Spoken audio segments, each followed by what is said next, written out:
Despite setting SMART goals for a decade, I kept failing at most of them. That frustrating cycle continued until one sleepless night when I finally recognized the psychological barriers holding me back, and everything changed. Today I'm going to show you why traditional goal-setting methods might actually be sabotaging your success. You'll discover the exact 5-step system that transformed my approach completely. This practical framework addresses the hidden mental blocks that conventional advice ignores. If you've ever wondered why you keep falling short despite your best intentions, this video is specifically for you. Stay tuned for the surprising insights that changed everything for me. Why goal setting actually matters. Have you ever wondered why some people seem to achieve everything they set their minds to, while others stay stuck in the same place year after year? I used to think it was just about willpower or maybe even luck. But after diving into this for years, I've realized the difference isn't what most people think. Goals are powerful tools that help our brains create meaning and direction in our lives. Think about it. Without a destination in mind, you can't effectively navigate your path forward. Your brain has a fascinating feature called the reticular activating system, RAS, which acts as your attention's filtering system. It decides what information reaches your awareness and what gets filtered out. When you set specific goals, you program your RAS to notice opportunities related to those goals that would have otherwise gone completely unnoticed. I experienced this firsthand when I decided to buy a particular model of car. Suddenly, that exact car appeared everywhere on the road. The cars were always there, but my brain hadn't been programmed to notice them until I set that goal. Similarly, a friend of mine decided to start a podcast about urban gardening. She told me how she suddenly began spotting community gardens in neighborhoods she'd walked through for years without noticing them, and conversations about sustainable food seemed to pop up everywhere. When you set meaningful goals, you're telling your brain, "This matters to me, so pay attention to anything related to it." It creates a mental spotlight that automatically highlights relevant information and opportunities in your environment. I used to roll my eyes whenever someone at work started talking about goal-setting exercises. It felt like one of those corporate activities people do to feel productive without actually accomplishing anything. But then something clicked for me. I realized goal-setting wasn't about checking boxes or impressing my boss. It connected to something much deeper. My own sense of purpose and direction. Without clear goals, I was drifting, reacting to whatever came my way instead of moving purposefully toward what mattered. And that difference between drifting and directing affected everything about how I felt each day. Goals give you a reason to get up every morning with energy and focus. They create a sense of purpose that makes even ordinary days feel meaningful, because you know you're moving towards something that matters to you. Consider how video games keep you engaged with progress bars that visually fill up as you advance. Goals work similarly in real life. They provide a way to measure progress, to see that your efforts are accumulating, even when daily activities don't feel particularly exciting. When you understand this psychological foundation, goal setting becomes less about forcing yourself to do things you don't want to do, and more about aligning your daily actions with what genuinely matters to you. It shifts from being about willpower to being about clarity and alignment. This is why most people fail to achieve their goals despite having good intentions. It's not because they're lazy or don't want it enough. It's because they don't understand the psychological foundation that makes goals work. They're attempting to use a powerful tool without reading the instruction manual. Understanding why goals matter is just the beginning. Before we can build better goals, we need to recognize what's stopping us from reaching them. We've all experienced goals we were excited about that somehow fizzled out over time. There's something about our brain's wiring that can work against us when pursuing something new. Our minds are incredibly good at protecting us from change, even positive change. This protection often manifests as procrastination, self-doubt, or suddenly finding more important things to do. I remember setting a goal to write a book. I was initially excited about it. But weeks passed, and I barely wrote anything. It wasn't because my interest had faded. It was because whenever I sat down to write, my brain generated 100 urgent tasks I needed to do first. Or it suggested that whatever I wrote wouldn't be good enough anyway. What I didn't realize then was that these weren't random thoughts or legitimate concerns. They were my brain's protection mechanisms activating, trying to shield me from the discomfort of change, the possibility of failure, or the uncertainty of trying something new. The way we think about our goals matters just as much as the goals themselves. If you set a goal to lose weight, but deeply believe you lack discipline with food, your actions will eventually align with that belief, not with your stated goal. Your subconscious beliefs will prevail. That's why understanding the psychology behind goal achievement is crucial.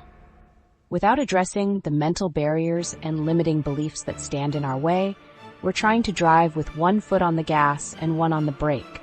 We might move forward slightly, but we'll waste energy and likely won't progress far. What distinguishes someone who consistently achieves their goals from someone who doesn't? It's about understanding how your mind works and creating a goal achievement system that works with your psychology. The most successful people have learned to recognize and work around the mental roadblocks that trip up most people. They understand that goal achievement is as much about managing your mind as it is about managing your time or resources. The hidden saboteurs in your mind. Mental roadblocks aren't just temporary obstacles. They're deeply embedded programming in your brain that's been running since childhood. What if I told you that the reason your past goals failed wasn't because you're lazy or unmotivated, but because you've been fighting against invisible scripts written into your mind years ago that basically guarantee you'll sabotage yourself right before breakthrough moments? Let's be real. We all have these hidden saboteurs in our minds. They're the reason why that new workout routine suddenly feels impossible by week 2, or why that online course sits unopened after the initial excitement wears off. These are deeper patterns, not random occurrences or life simply getting in the way. Think about it like this. Your brain contains limiting beliefs that act like invisible walls between you and what you want. The tricky part? You can't see them. Most of us don't even know they exist because they operate below our conscious awareness. It's like trying to fight an invisible opponent. Virtually impossible. These limiting beliefs originate primarily during childhood. All those messages from parents, teachers, and painful childhood experiences sink deep into our subconscious and take root there. When someone told you you're not good at math or you always quit things as a kid, your young mind absorbed that as absolute truth. These become part of your identity. I remember being told I wasn't the creative type because I struggled with art. Even though I've accomplished creative projects as an adult, that little voice still whispers, "This isn't really you," whenever I start something artistic. These beliefs feel natural and true, making them particularly dangerous. That critical inner voice emerges right when you're making progress, saying things like, "You're not the kind of person who can do this," or "You always quit eventually." It disguises itself as practical thinking or protection from disappointment, feeling completely reasonable in the moment. I spent years jumping between productivity systems, thinking I just hadn't found the right method. I tried fancy planners, time-blocking techniques, and countless apps. Nothing stuck. My real problem wasn't the system, it was the beliefs running in my mental background. I had this deep-down belief that I was naturally disorganized and not a disciplined person. No planning system could overcome that programming. As my colleague Michael shared after finally launching his business after years of hesitation, I realized the voice telling me I wasn't ready wasn't protecting me. It was keeping me small. Once I recognized that belief as optional rather than fact, everything changed. The thing about these beliefs is they don't feel like beliefs at all. They feel like facts, just the way things are. When you believe deep down that you're not capable of something, it doesn't register as a limiting belief. It feels like you're simply being realistic about your abilities. This is why they're so effective at stopping us. We don't recognize them as obstacles that can be questioned or changed. Let's examine some common mental barriers that keep us stuck. Fear of failure leads to avoidance, procrastination, and lack of confidence. When you believe mistakes define who you are, you become terrified of trying. It's about the belief that failure proves something fundamentally lacking about you as a person. Perfectionism works similarly. Having high standards seems positive, but perfectionism goes beyond excellence. It's a limiting belief that nothing you do is ever good enough. Research shows perfectionists can become completely fixated on tasks and unable to complete them on time just to prove their flawlessness. They'd rather not finish something than submit work that's less than perfect. The constant pressure to succeed is intensifying in our society. Whether it's getting into a good college, climbing the corporate ladder, or fitting into unrealistic molds of perfection, this pressure damages mental health. The research clearly indicates something significant is happening. This pressure often stems from comparing ourselves to others, worsened by social media. Social media has created a comparison machine that makes us feel constantly inadequate. Looking at seemingly perfect lives triggers what researchers call social comparison rumination, obsessing over how you don't measure up. With social media, it's easier than ever to compare your behind-the-scenes reality with everyone's highlight reel. What's fascinating is how these limiting beliefs trigger self-sabotage, just when success starts feeling within reach. You might suddenly lose interest in a project right when making real progress, or pick a fight with someone supporting your goal. That's your limiting beliefs activating because you're approaching their established invisible ceiling. For some groups, these challenges intensify. Research indicates achievement culture can be particularly difficult for immigrants and people of color, who are motivated to build better futures while simultaneously dealing with racism and discrimination. The pressure isn't distributed equally. These limiting beliefs create an invisible ceiling, preventing you from imagining what's possible. When you can't envision success, your actions align with that limited vision. They trigger self-sabotage behaviors when you approach success. This self-sabotage happens because success would contradict your deeply held belief about yourself. If you believe you're not the kind of person who succeeds, then succeeding creates cognitive dissonance, a mental conflict between your identity and reality. Your brain hates this dissonance. It would rather make you fail to maintain consistency with your self-image than allow success that forces an identity update. That's why people often mess things up right before breakthrough moments. They lose interest in projects, create crises demanding attention, or convince themselves the goal wasn't important anyway. It's not conscious self-sabotage. It's your brain maintaining consistency between your actions and beliefs about yourself. Fixed versus growth. The mindset battle. Beneath the self-sabotage we just discussed lies something more fundamental that's actually determining whether you'll push forward or give up when things get tough. Stanford psychologist Carol Dweck discovered that people basically fall into two camps based on a core belief about human potential. And this belief predicts success better than talent, IQ, or background. Think about the last time you faced a real challenge. Did you think, I'm just not good at this and walk away? Or did you think, I can figure this out with practice? That tiny difference in thinking represents two completely different operating systems in your brain. Dweck calls these the fixed mindset and the growth mindset. When you have a fixed mindset, you believe your abilities are set in stone. You either have them or you don't. But with a growth mindset, you see your abilities as muscles that can be developed through dedication and hard work. Let me show you how dramatically different these mindsets play out in real life. When someone with a fixed mindset encounters a difficult problem, their brain actually goes into threat mode. Challenges feel dangerous because they might expose what you lack. Effort feels pointless because either you can do something or you can't. And criticism feels like a personal attack on who you are. I remember working with a client who avoided public speaking opportunities for years. Every time one came up, she'd find a way to delegate it or suddenly have a schedule conflict. When we dug deeper, she revealed that in high school she'd frozen during a presentation and a teacher had said, "Some people just aren't natural speakers." That single comment shaped her entire relationship with speaking. It became more than just an avoided task. It formed a boundary around her identity. She didn't just avoid speaking, she became someone who couldn't speak publicly. This limited her career advancement for nearly a decade until she challenged this belief. The fixed mindset shapes your entire identity.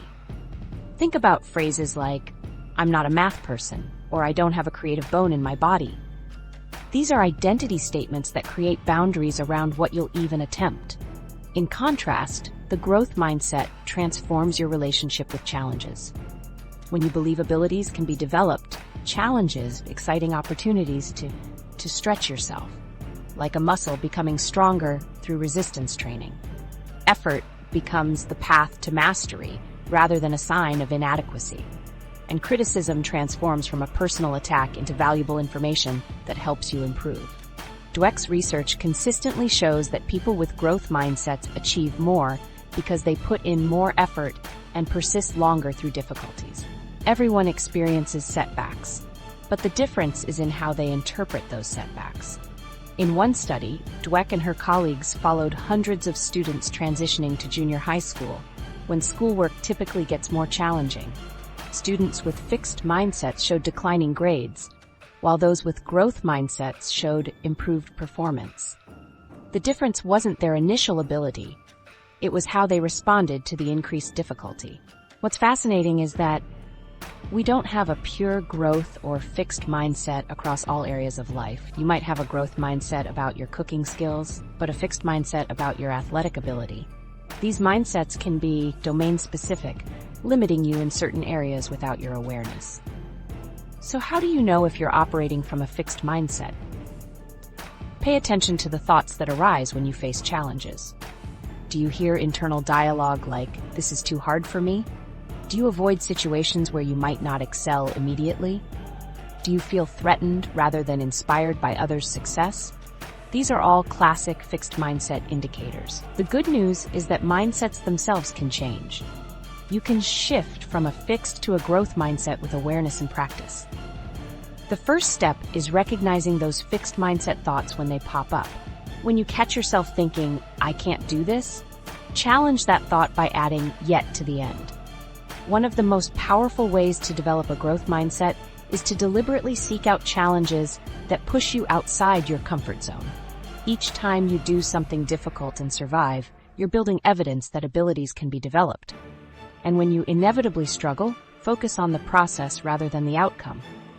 Try celebrating effort instead of just results.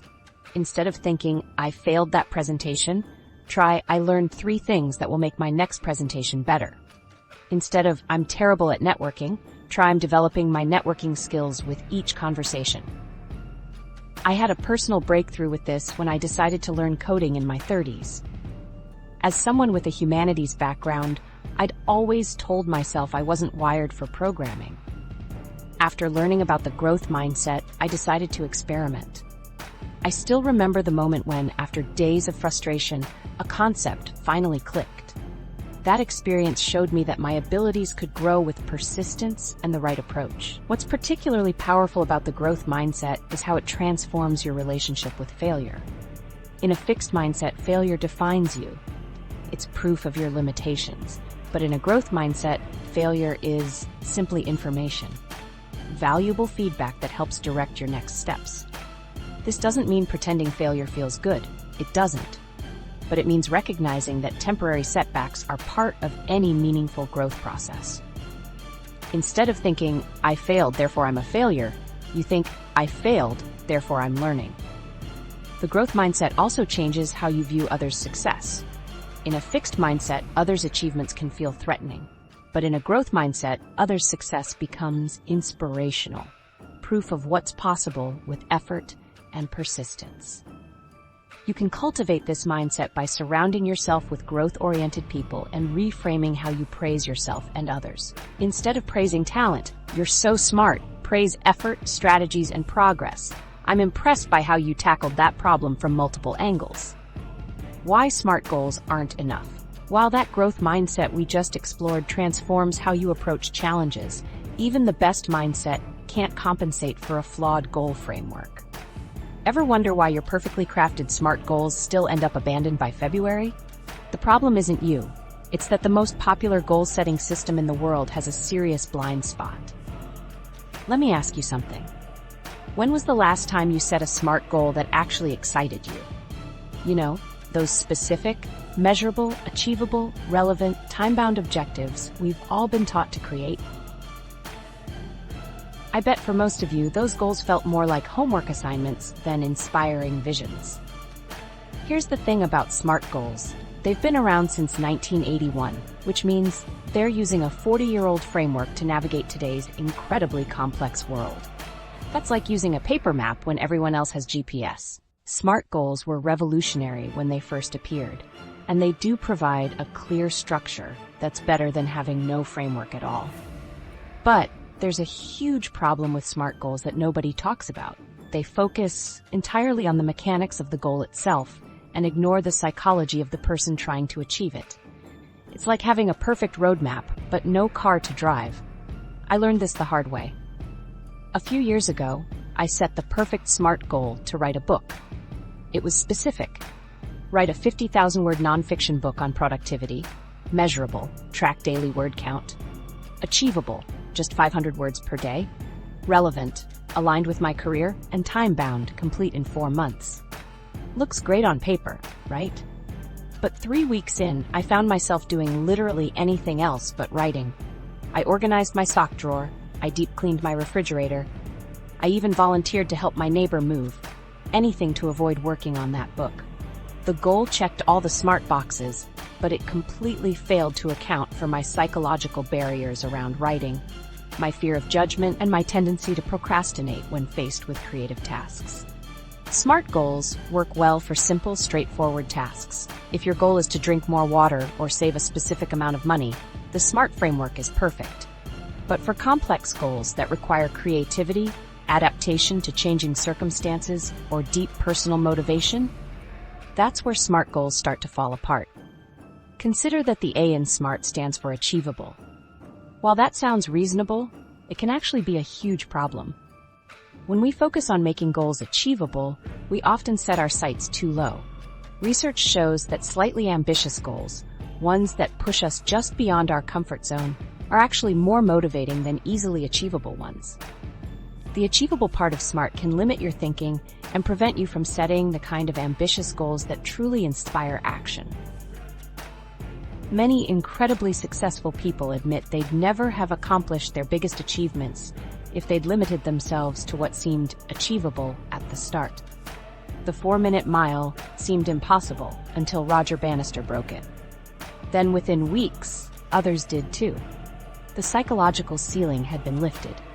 Another fundamental issue with SMART goals is they assume we're rational beings who will follow through on a logical plan. But humans aren't spreadsheets. We're emotional, inconsistent, and influenced by psychological factors that SMART goals completely ignore. SMART goals don't account for the emotional barriers that stop us from taking action. They don't address limiting beliefs. They don't help us navigate the fear of failure or success. They assume that if the goal is well structured, you'll follow through. And we all know that's not how it works in real life. So what alternatives exist? Several more effective frameworks take a more holistic approach to goal setting. One approach is clear goals: collaborative, limited, emotional, appreciable, and refinable. Unlike SMART goals, clear goals are designed to be more flexible and adaptive. They encourage emotional investment, which recognizes that meaningful goals need to connect with you on an emotional level, not just a logical one. They're also refinable, which means they can evolve as circumstances change, crucial in today's fast-moving world. Another framework is WOOP, Wish, Outcome, Obstacle, Plan. Developed by psychologist Gabriele Ettingen, it's grounded in the psychology of motivation. What makes WOOP different is that it asks you to identify potential obstacles before you start, which research shows dramatically increases your chances of success. Instead of just focusing on the positive outcome, WOOP helps you prepare for the challenges you'll inevitably face. Simon Sinek's Golden Circle approach starts with the why behind your goals. Before getting into the what and how, this framework connects you with your deeper purpose. When I applied this to my goals, I was way more motivated to follow through because I understood the deeper meaning behind what I was doing. For those balancing multiple priorities, the Balanced Scorecard framework offers a comprehensive approach. Instead of focusing on one metric, it helps you evaluate your goals across multiple dimensions, like financial health, client relationships, internal processes, and personal growth. This prevents the tunnel vision that can happen with traditional goal setting. All these alternative frameworks have one thing in common that SMART goals don't. They acknowledge that successful goal achievement isn't just about the structure of the goal itself. It's about connecting that goal to your psychology, emotions, and deeper purpose. I'm not saying abandon SMART goals completely. They still have their place for simple objectives. But for complex, meaningful goals that transform your life, you need a framework that addresses both the mechanics of the goal and the psychology of the person pursuing it. So next time you're setting an important goal, ask yourself, does this goal connect with me emotionally? Have I identified potential obstacles? Is it aligned with my deeper purpose? Does it push me beyond my comfort zone? These questions tap into the paralyzing power of fear. Even with the perfect goal framework, there's a silent saboteur lurking in your mind that can derail everything. What if I told you that the real reason you abandoned your last 3 major goals wasn't lack of discipline, but a sophisticated self-protection mechanism your brain uses without your permission? Let's be honest, we've all been there. You start a new project with incredible enthusiasm. You've got your plan, you're excited, and you're ready to crush it. But then something strange happens. A few days later, you find yourself doing literally anything else. Organizing your closet, scrolling social media, even tackling chores you've been putting off for months. Anything except working on that important goal. This is your brain's fear response in action. It operates like an overprotective guardian, constantly scanning for threats to your safety and self-image. When you pursue challenging goals, this guardian perceives danger, not physical harm, but emotional risks like rejection, embarrassment, or failure. And it responds with powerful avoidance tactics. The tricky thing about this fear response is how sneaky it is. Your brain doesn't send you a clear message saying, "I'm terrified of failing at this goal." Instead, it manufactures perfectly reasonable-sounding excuses. I should probably wait until I have more time, or I need to do more research before I start. Or my personal favorite, I'll definitely get to it tomorrow when I'm feeling more inspired. When you face a challenging goal, your brain can actually interpret it as a threat, activating the same areas that light up when you're in physical danger. This threat response operates below your conscious awareness. It's why you suddenly feel an overwhelming urge to check your email instead of working on that presentation that could lead to a promotion. Many of us don't consciously experience this as fear. We don't feel scared, we just feel unmotivated or distracted. The fear disguises itself so well that we miss it completely. Let me share something personal. For years, I wanted to launch a YouTube channel. I had ideas, knew the basics of video production, and even had a decent camera. But somehow, I always found reasons to delay. I needed better equipment first. I should take one more course on video editing. My concept needed more refinement. One day, I found myself reorganizing my entire spice rack, alphabetizing herbs I rarely used instead of recording my first video. That moment was my wake-up call. I wasn't being thorough or professional. I was terrified. Terrified of putting myself out there, of being judged, of potentially failing publicly. But my brain never presented it to me that way. It convinced me I was just being responsible and preparing properly. Breaking down large goals into tiny, manageable tasks is one of the most effective ways to bypass this fear response. When I finally started my channel, I didn't think about growing subscribers or creating perfect videos. I just committed to recording myself talking for 5 minutes. This small win created momentum that helped me overcome the paralyzing fear. While fear of failure is a common barrier, fear of success can be equally powerful.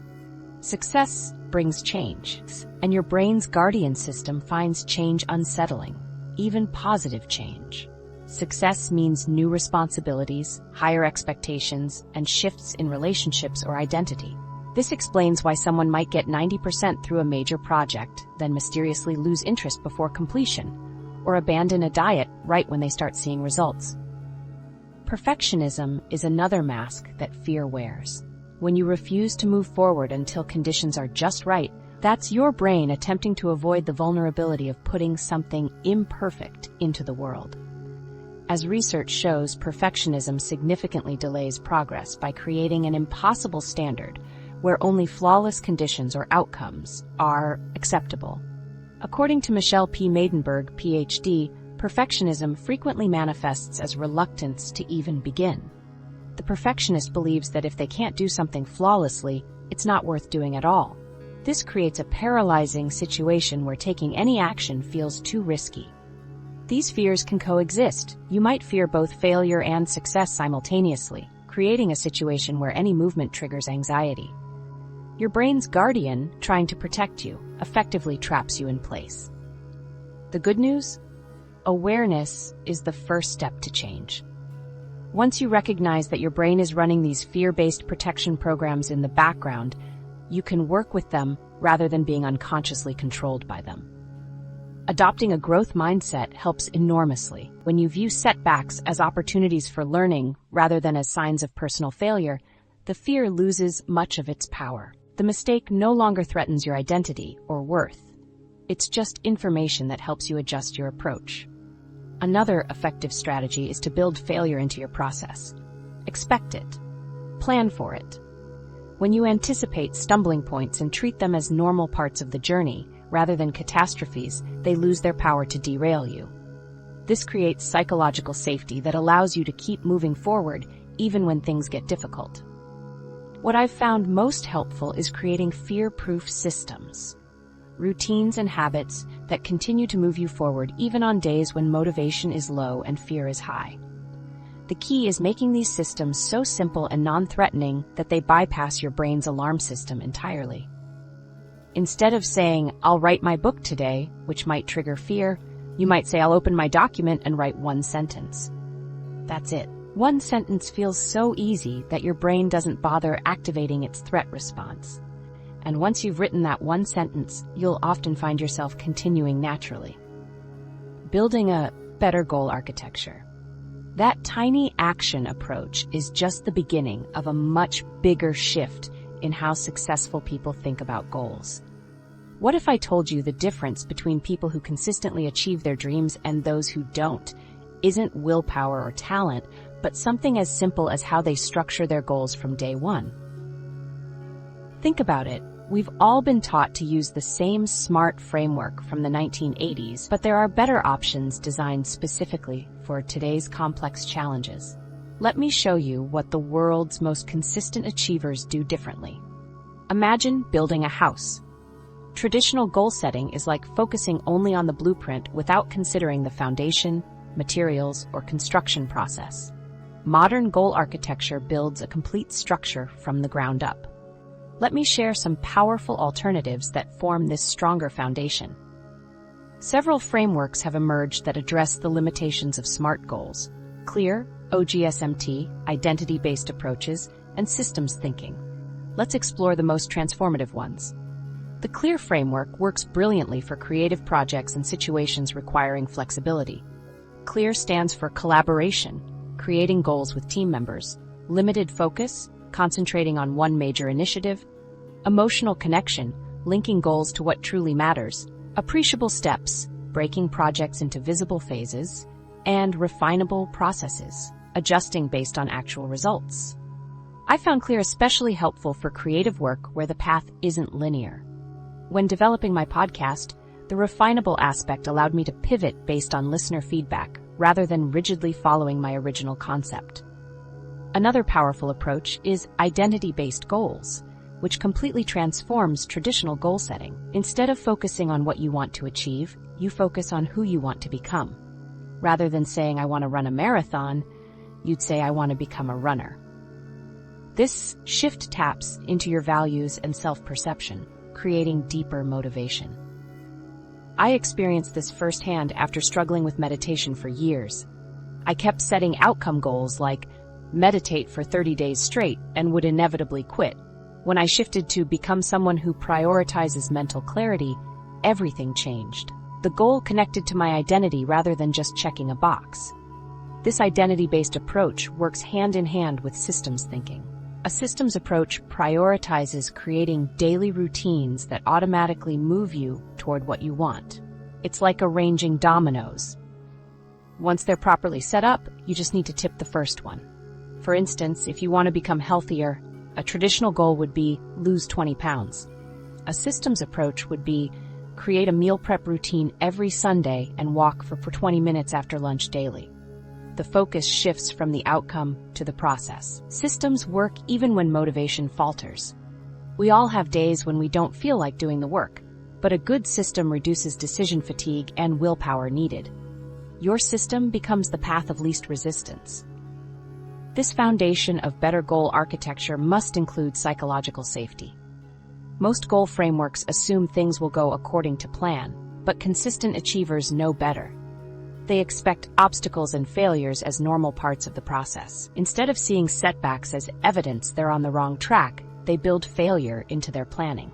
They ask, when I hit a roadblock, what will I do? This proactive approach creates resilience. I've started measuring recovery speed, how quickly I get back on track after missing a day or hitting an obstacle. That's become more important to me than perfect consistency because it acknowledges the reality that things rarely go as planned. Another key difference in how successful people structure goals is focusing on process metrics rather than just results.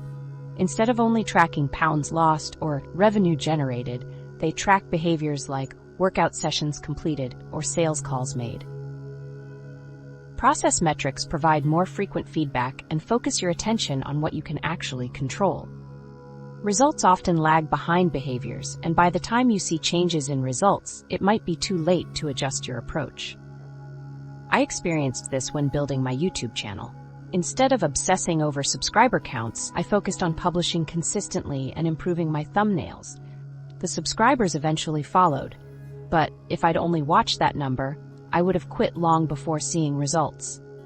The beauty of these approaches is that they can be combined like different elements of a well-built house. The identity-based approach forms your foundation, systems thinking frames the structure, and process metrics help you monitor construction progress.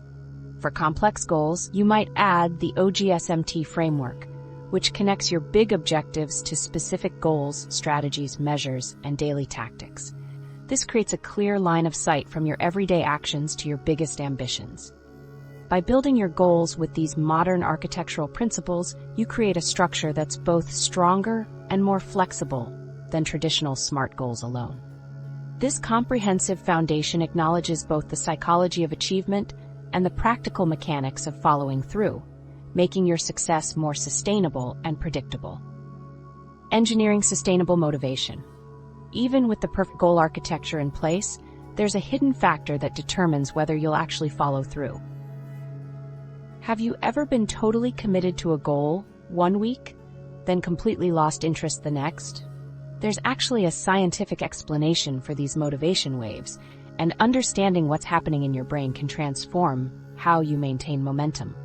When we talk about motivation, most people think about willpower or feeling inspired, but here's the problem.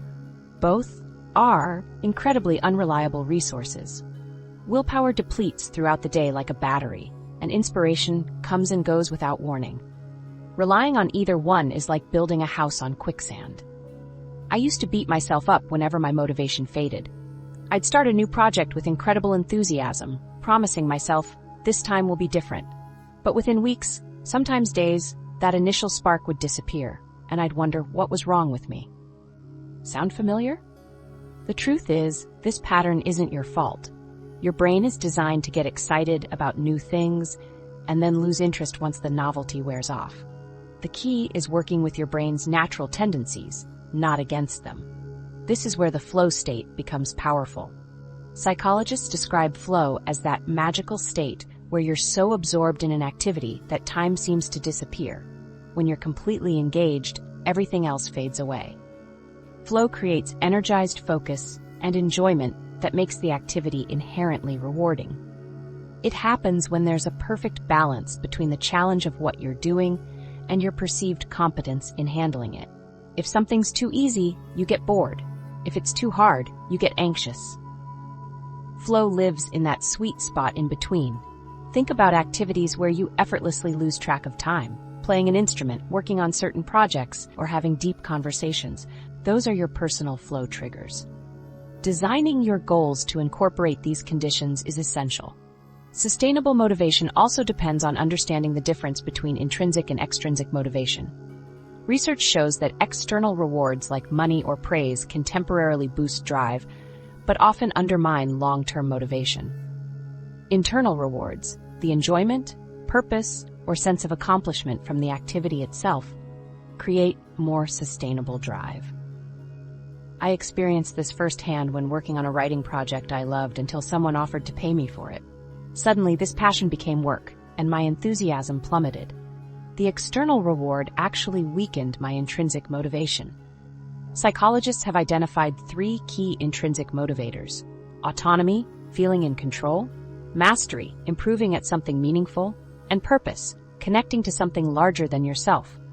Goals that tap into these areas create lasting motivation that persists through challenges. Applying these insights is where motivation engineering comes in, deliberately designing your environment and routines to make the right behaviors almost automatic.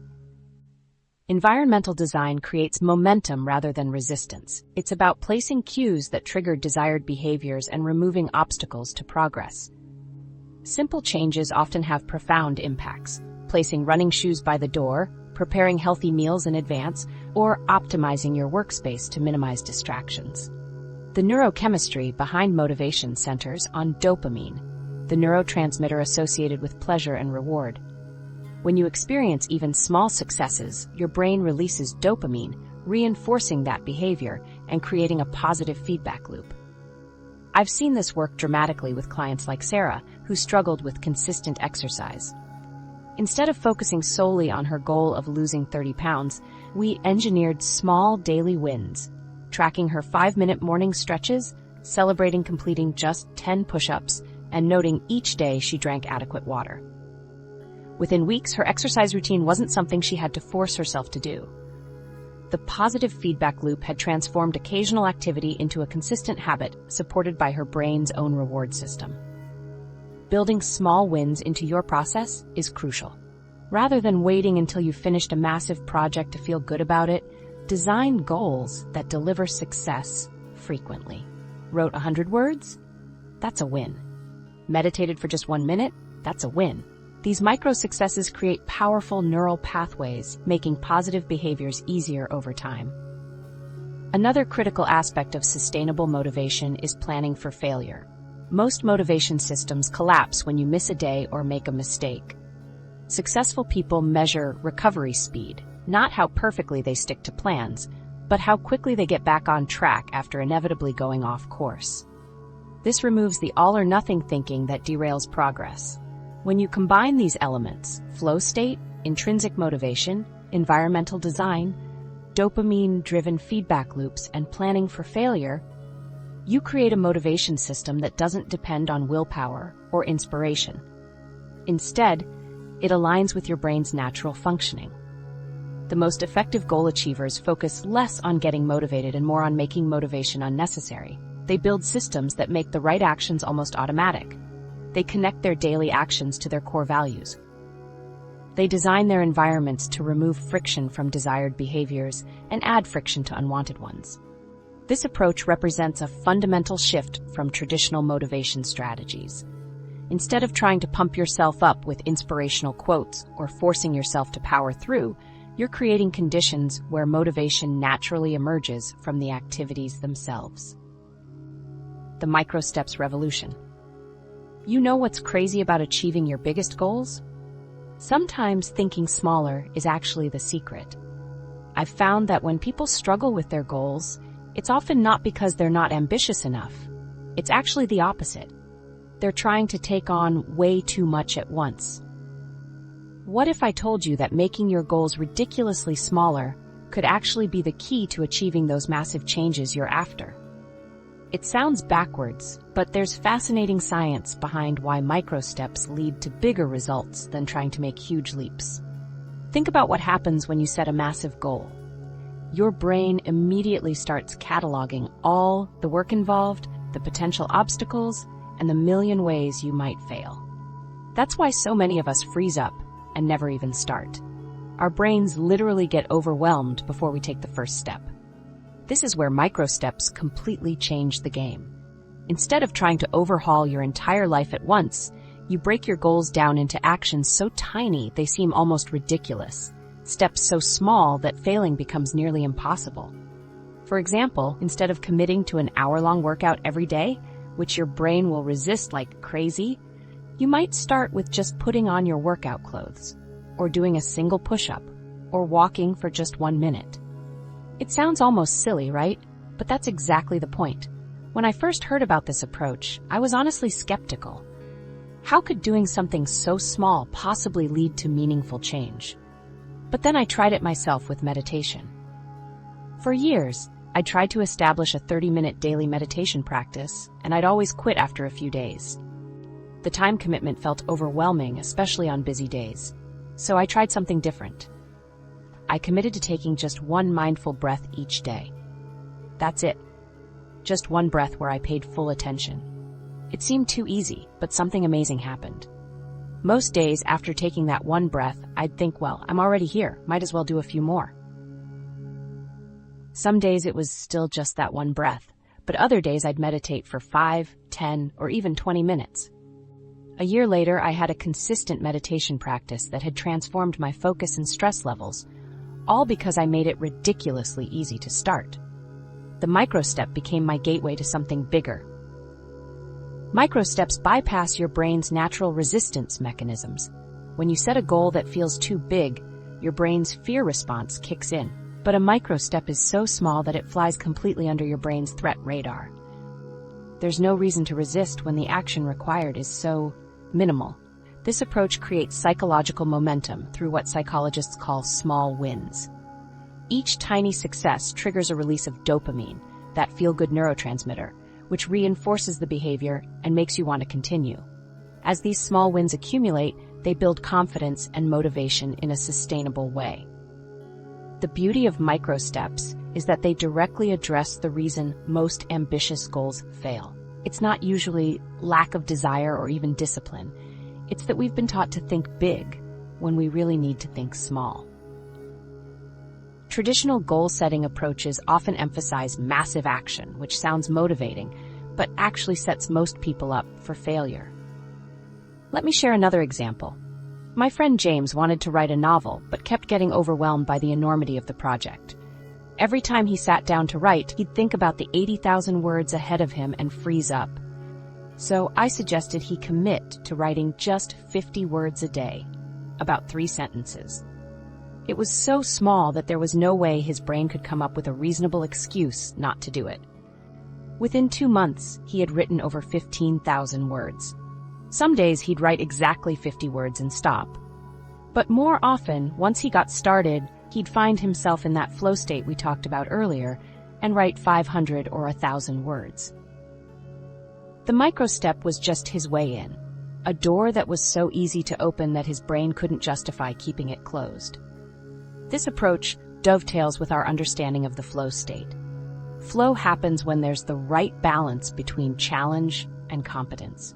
Micro-steps create this balance by making the initial challenge so small that your perceived competence easily matches it. Once you're in motion, it becomes easier to enter that state of enjoyable focus where progress feels effortless. Unlike traditional motivation systems that rely on willpower, which depletes throughout the day, micro-steps create a sustainable path to achieving your goals. They don't require you to pump yourself up or force yourself to power through. Many people resist this approach at first because it feels too easy. We've been conditioned to believe that meaningful change requires suffering and extreme effort. But that mindset is exactly what causes most goals to fail. Think about it. Would you rather do something extremely ambitious for 3 days and then quit, or do something ridiculously easy every day for a year? The consistent micro-step will always outperform the abandoned ambitious plan. What's fascinating is how micro-steps change our relationship with goals. Instead of intimidating mountains to climb, goals become simple daily practices that feel almost effortless. The focus shifts from the outcome to the process, which is where real, lasting change actually happens.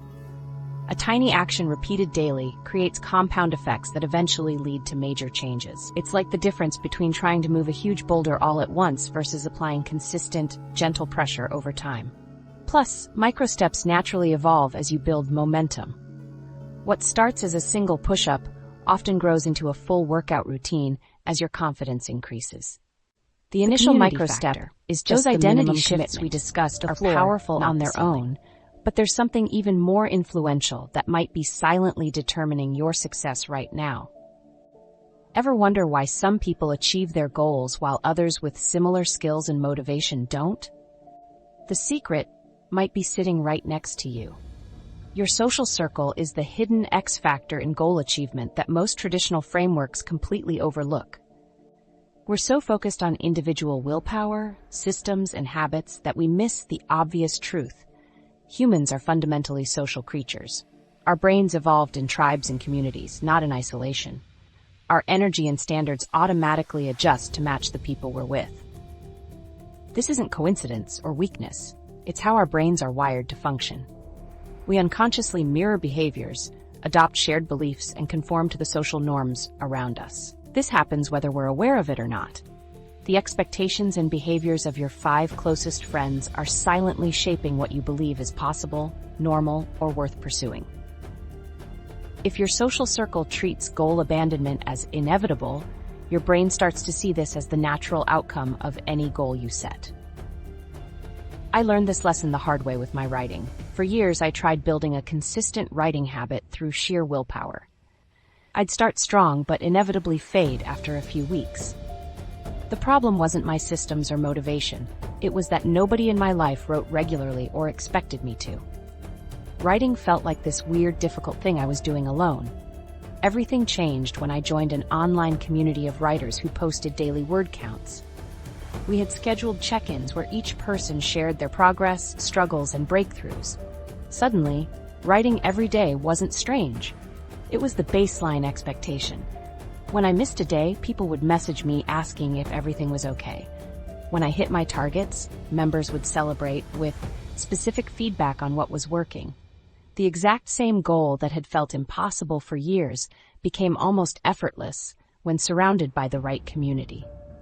The internet has transformed our social environment in ways our brains weren't designed to handle. We're constantly bombarded with images of seemingly perfect lives that fuel what researchers call social comparison rumination.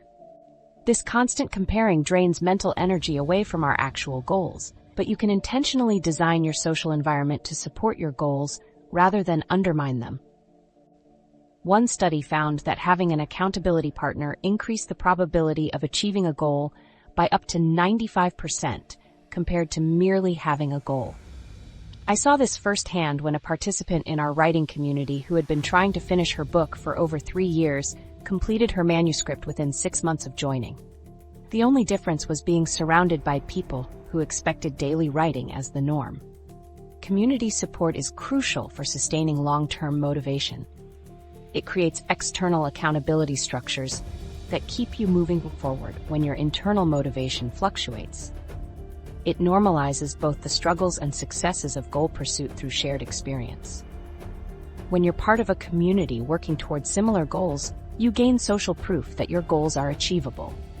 Seeing real people just like you overcome the same obstacles completely transforms your perception of what's possible. Their success becomes evidence that yours is possible too. The pressure to achieve can be especially intense for certain groups. Research shows that achievement culture can be particularly challenging for immigrants and people of color who face dual pressures of building a future while contending with discrimination. This makes supportive communities even more vital, ones that foster genuine belonging rather than adding pressure. So how do you leverage this knowledge? Start by auditing your current social environment. Who are the 5 people you spend the most time with? What are their attitudes toward goal setting? Do they expect excellence or settle for mediocrity? Their standards are silently becoming yours. Next, seek out communities aligned with your specific goals. These could be local meetup groups, online forums, or structured accountability programs. Find people who share your aspirations and have similar or slightly higher standards. Make a public commitment to your goals. There's powerful psychology behind saying your intentions out loud to others. It creates a social contract that your brain takes seriously. We're naturally motivated to maintain consistency between our public statements and actions. Establish regular check-ins with specific metrics to report. This creates external accountability that keeps you moving forward, even when motivation dips. These check-ins work best when scheduled at a consistent time and include both celebrations of progress and honest discussions of obstacles. Your social environment might be the deciding factor in goal achievement. It either amplifies or undermines every other strategy we've discussed. The best system will struggle against a social circle that reinforces limiting beliefs. Conversely, even imperfect efforts can thrive in a community that consistently reinforces growth and possibility. Think of it like gravity for your goals, constantly pulling you in a specific direction. The question is whether that pull is toward achievement or abandonment. Most people leave this force to chance, surrounding themselves with whoever happens to be convenient, rather than intentionally creating a social environment aligned with their aspirations. The most successful people are incredibly intentional about who they spend time with. They seek out communities that elevate their thinking, challenge their limitations, and hold them accountable to their highest goals. They treat their social environment as a crucial resource to be carefully cultivated, not left to chance. The 5-step transformation protocol. While cultivating the right social environment is crucial, it's just one piece of a larger puzzle. Have you ever noticed how some people can take all this good advice and actually transform their lives, while others remain stuck in the same patterns? The difference isn't just another motivation hack or productivity tip. It's having a comprehensive system that addresses both your psychology and your daily actions. Let me introduce you to the 5-step transformation protocol. This system integrates everything we've discussed about identity, mindset, barriers, and environment into one practical approach. What makes this protocol different is that it addresses the psychological foundations that determine whether you'll actually follow through. It creates an entire ecosystem that supports your transformation. Let's break down each step of this protocol. Step 1, identity mapping. This step focuses on defining who you need to become, not just what you want to accomplish. When someone quits smoking, the most powerful shift happens when they stop seeing themselves as a smoker trying to quit and start identifying as a non-smoker. This identity shift makes the actions that follow almost automatic. Implementation. Ask yourself, who is the person who would achieve this goal naturally? Then list the beliefs, daily habits, and thought patterns of that person. For example, if your goal is to write a book, you'd map out the identity of a writer, someone who writes consistently and prioritizes creative work. Step 2, barrier breakdown. With your new identity established, you must prepare for obstacles. This step involves identifying both psychological barriers, like fear of judgment, and practical barriers, like lack of time, that might derail your progress. Implementation. For each barrier, create a specific plan for how you'll overcome it when it appears. If you know you'll face self-doubt, when sharing your work publicly, decide in advance how you'll respond, perhaps with a supportive friend to call or a specific mantra to repeat. Step 3, system design. Building on your identity and barrier plans, this step transforms intentions into actions. Rather than relying on motivation or willpower, focus on creating daily micro-routines that move you toward your goal automatically. Implementation. Make your routines so small and specific that they're nearly impossible to avoid. If you want to improve your public speaking skills, design a system where you record yourself speaking for just 2 minutes every morning while waiting for your coffee to brew. Step 4. Environmental engineering. With your systems in place, reinforce them by reshaping your surroundings. This step acknowledges that willpower often can't compete with environmental influences. Implementation. Intentionally modify your physical and social environments to support your new behaviors. If you're trying to eat healthier, rearrange your kitchen so fruits and vegetables are at eye level in the fridge, while less healthy options are hidden away. Or join a cooking club where healthy eating is the norm. Step 5. Progress tracking. The final step creates accountability through measurement, with an important distinction. Instead of just tracking outcomes like pounds lost, emphasize measuring the process itself. Implementation. Track the actions that lead to results rather than just the results.